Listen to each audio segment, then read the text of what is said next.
यो चाहिँ अब हामीले चलाएर स्याहार सुसार गरेर अहिले आएको यो बारीहरू। बाजेले कमानमा काम गर्थ्यो, मैले गाईहरू पाल्थेँ। हाम्रो बारीहरू छ, पहिला त अलैँची बारी थियो, अलैँची बारीमा काम गर्नु पर्थ्यो।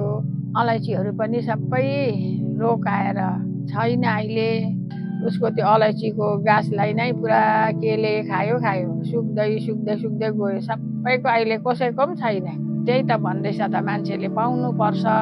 हामीले स्याहारेर यत्रो हामीले स्याहार सुसार गरेको आफ्नो जग्गा जमिन, तर हाम्रो त्यो फुल पावर छैन, मालिकको चाहिँ छ।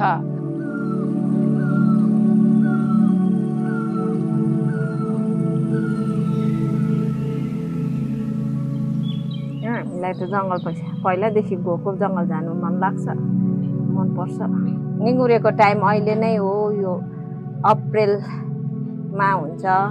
साउन भदौमा तामा पाउँछ, तामा ल्याउँछौँ। सिस्नुको दाल खाने पनि अहिले यो मार्च अप्रेलै हो।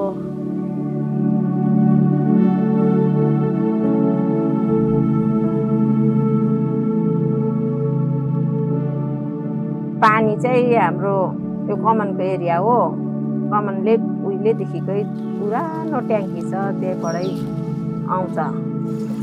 ड्राई सिजनमा चाहिँ अहिले मार्च अप्रेल मेमा चाहिँ अलिकति कम्ती चाहिँ हुन्छ पानी। त्यो धारा थियो पहिला त, अब सबैजना त्यहीँ जान्थ्यो। यसरी घर घरमा पानी थिएन, चोखो पानी उम्रेको थियो। अहिले त अन्त छैन नि, पहिरो गएर त्यो धारा बिग्रियो। अहिले चाहिँ मान्छेहरूले घर घरमा लगेको छ त्यो पानी, प्लास्टिकको पाइपहरू लाएर।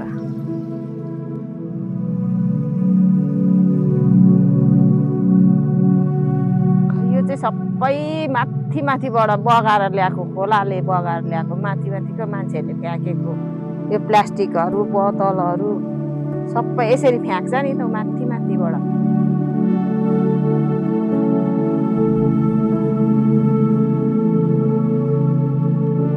उधौली उभौली भन्छ, त्यो चाहिँ हाम्रो जङ्गलको बोजूलाई मानेर लिएको अरे। त्यो चाहिँ उहिले बाजे बोजूदेखिको गरेर लिएको अरे। हैजाहरू नआओस्, यसरी चैत वैशाखमा देशनहरूले नभेटोस्।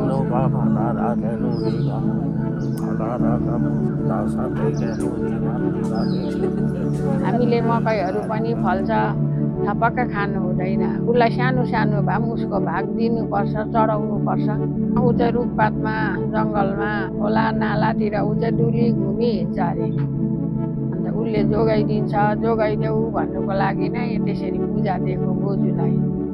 अब उसले चाहिँ भन्छ तिमीहरूले रखवाली गर्नु, तिमीहरूले बारी बिरुवा गएर हेर्नु, लथालिङ्गै नछोड्नु भनेर नि। अन्त मान्छे पोसेर बदमासहरू गर्दैछ, घरकोले हेर्नुपर्छ भनेर। अन्त हामी त 24 घन्टा गएर चौकीदार गर्नु सक्दैनौँ।